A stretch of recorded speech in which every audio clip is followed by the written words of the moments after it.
No dia 25 de junho de 2009, o mundo literalmente parou. A notícia de que o rei do pop, Michael Jackson, havia morrido aos 50 anos de idade, abalou milhões de pessoas ao redor do planeta. E em questão de minutos, emissoras de televisão interromperam suas programações, sites de notícias registraram acessos recordes e fãs se reuniram em diferentes países para lamentar a perda daquele que é considerado um dos maiores artistas da história da música. Mas o que mais chocou o público é que pouco tempo antes o Michael estava se preparando para o seu retorno aos palcos. Após longos anos longe das turnês, ele ensaiava intensivamente para a série de shows This Is It, que aconteceria em Londres e marcaria sua volta triunfal diante de milhares de fãs. Mas por trás dos ensaios, o Michael sofria com uma rotina exaustiva. Relatos indicam que ele sofria com problemas de sono e dependia de medicamentos para conseguir descansar.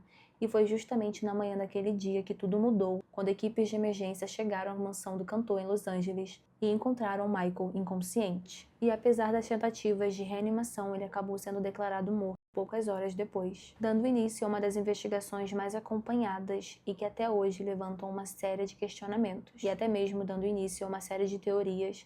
Eu vou deixar para vocês aqui na descrição o link de um vídeo que eu postei aqui no canal na segunda-feira, onde eu falo de famosos que previram as suas mortes, e o Michael tá nesse vídeo também. Eu vou deixar também outro link aqui na descrição de um vídeo que eu gravei do Michael para vocês irem lá dar uma olhada. Afinal de contas, o que aconteceu com o Michael, como o artista mais famoso do planeta, morreu apenas algumas semanas antes de voltar ao palco, e por que sua morte acabou levando à condenação de uma pessoa próxima a ele. Esse é o tema do vídeo de hoje, só lembrando que se vocês gostarem, não esqueçam de curtir e se inscrever para ajudar a bater a meta de 1000 inscritos aqui no YouTube. E agora vamos pro caso. Meses depois da morte do cantor, o laudo oficial apontou que sua morte foi causada por intoxicação aguda por Propofol, combinada com outros sedativos para ajudar o Michael a dormir. Segundo relatos, depois do acidente envolvendo a Pepsi, o Michael começou a sentir muitas dores e por isso ele não conseguia dormir, então ele precisou tomar sedativos, para ajudar ele a dormir. Só que o que acontece é que o Propofol, ele não é um simples remédio para dormir, na verdade, ele é um anestésico extremamente potente, normalmente utilizado em hospitais durante cirurgias e procedimentos médicos,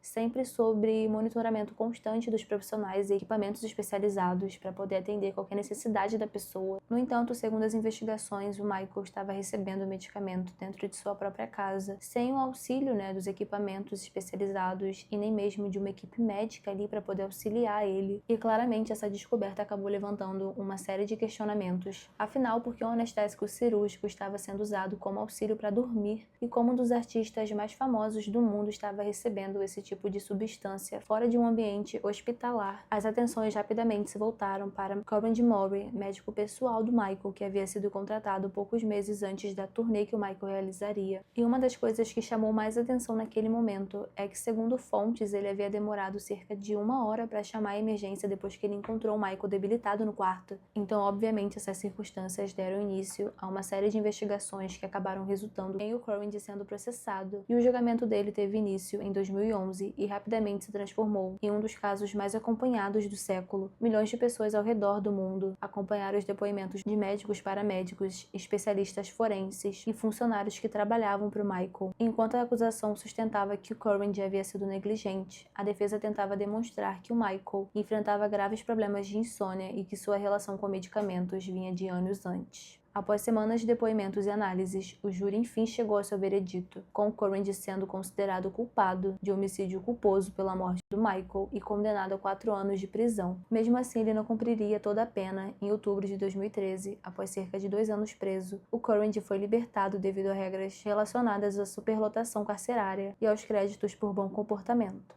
A condenação encerrou o processo judicial, mas não acabou com os debates. Até hoje, existem pessoas que acreditam que a tragédia foi resultado de anos de pressão psicológica, problemas de saúde e dependência de medicamentos que acabaram criando uma situação extremamente perigosa para o Michael. E independente de qualquer opinião, uma coisa que é certa é que a morte do Michael marcou o fim de uma era. Poucas celebridades tiveram um impacto tão grande na cultura popular. E além disso, seus álbuns quebraram recordes, seus videoclipes revolucionaram a indústria musical e suas apresentações influenciaram gerações de artistas em todo o mundo. Mais de uma década depois, músicas como Billie Jean, Thriller, Beat It e Smooth Criminal continuam sendo ouvidas por milhões de pessoas, mantendo vivo o legado daquele que muitos ainda consideram o maior artista pop de todos os tempos.